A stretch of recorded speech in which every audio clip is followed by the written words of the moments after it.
Let me ask you about housing, because there's a bit of a debate there. Janet Yellen, a couple of weeks ago, really, I was surprised, actually, that she was as cautious on housing as she was. But there's a debate on both sides of the angle here. Some people say there are new risks in housing. People are flipping properties again. Prices are getting to, unsustained levels. What's your take on housing right now? Well, it doesn't seem to me there's anything going on that's remotely like what we saw before the financial crisis. Of course, people need to, look at their individual market, make good decisions.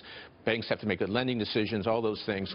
But the housing industry overall is coming back, and that's good, but we're nowhere near the boom kind of construction levels, for example, we saw in 2005. I mean, right now, in fact, housing construction is below the level needed to provide shelter for a growing population. So in terms of prices getting ahead of themselves in New York, San Francisco, Miami.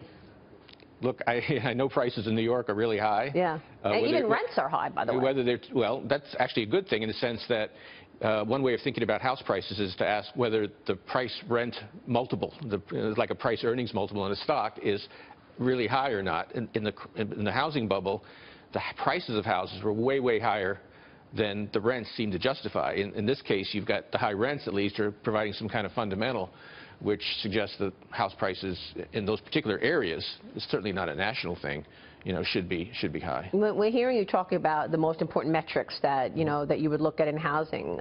Makes me think about where we were in 2005 and 2006. And, of course, after the financial crisis, when everybody, a lot of people saw the value of their home go down and value of their investments go down, they were very upset. Sure. And in some corners, blamed the Fed. You missed it. How come you didn't see this coming?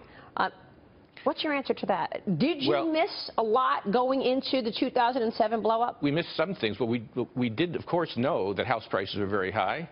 We knew that they could, very likely would come down. In 2005, when I was in the White House working for President Bush, I made a presentation to him saying house prices could come down, and here's what it would mean for the economy.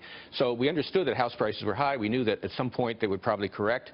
What we didn't understand, I don't think many people at all understood, was that decline in house prices and the mortgage losses, the subprime mortgage problems, would in turn create a massive financial panic. And it was the financial panic that we didn't anticipate that was the most damaging, dangerous part of the whole episode. Well, this is a really important point, because we just said that you do watch global markets, and the Federal Reserve today is watching global markets. You have to. Absolutely. Because that can cause that knock-on effect that I'm talking about. Financial markets are incredibly important, and financial institutions and their stability are incredibly important for our economy. Let me ask you about growth. Where is the growth in this economy today? Well, we're seeing growth in a number of areas. Housing is a growth area.